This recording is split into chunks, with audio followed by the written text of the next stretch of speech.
All right, so next we're going to talk about, should you make repairs to your house before you sell it? The answer is it depends. So what is your plan? Are you going to put your house on the open market and go through a real estate agent and post it on the MLS and have people in your house through listings and showings? If that's the answer, then probably yes. If you've got the budget for it and you have the time and the skills to either do it yourself or hire someone to do it, you're going to get more money, and depending on the project, maybe a lot more money if it's repaired, ready to move in, good to go. If that's not something that you've planned for and you have saved up, or you don't have the time or skill set to do, you might want to consider selling your house to an investor or a flipper, cash buyer. Often, we're all of the above, and so if a home is in disrepair, that's okay.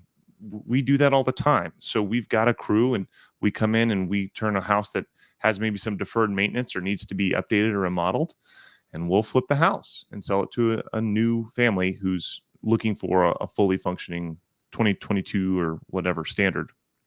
Now, let's talk about what goes into repairing a house and the actual costs associated. So, Nathan, would you take us through kind of the averages, the highs and lows as of today with where everything is right now, what it costs to do repairs? Yes, absolutely. And of course, this is unofficial, but these are some numbers that we're seeing in 2022. And the reason there's a pretty big range here is there's a big difference between, one type of tile and another, one type of flooring and another, one type of deck wood and a composite deck wood. And these are prices if you were going to pay somebody like a handyman, right up through even, for example, if you went to Lowe's and had them install some of these things. So in the Pacific Northwest in 2022, a bathroom might run you $8,000 up to $15,000, or even much higher if you're going for luxury. A kitchen might run you $15,000 to $45,000, and even much higher if you're, again, going to the high end, or if you're having handmade cabinets built.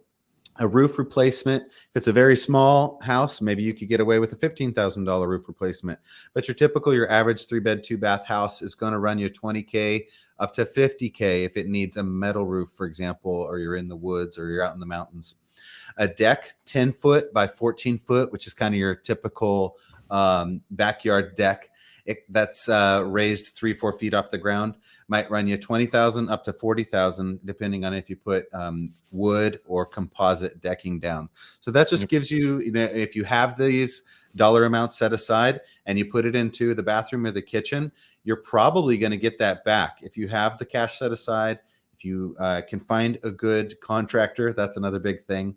If you don't want to do these things, or you don't have the cash set aside, perhaps working with a cash buyer or someone that does renovations would be a good option for you, because you can just sell the property as is instead of putting all the time, money, and resources into it without paying another penny. If you find a good cash buyer or renovator, they will be more than likely happy to do these types of renovations in order to earn some sweat equity in the project. That's what makes us investors. That's right.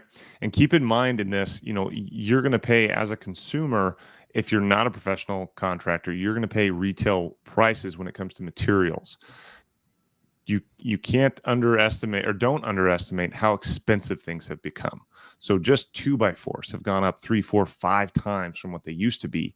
So if you haven't done this kind of home repair in a while, prices have changed. Paint's gotten more expensive. Anything petroleum based has gotten more expensive. So a contractor or an investor or a flipper, if they're buying in bulk, they're going to get much better prices than you are. So it's going to cost them less to do the same work.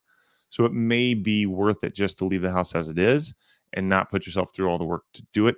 But it might also make total sense. If you've got those skills and you love doing that kind of stuff and you've been planning for it, then go for it and realize the benefits of selling a home that you've put some work and effort into.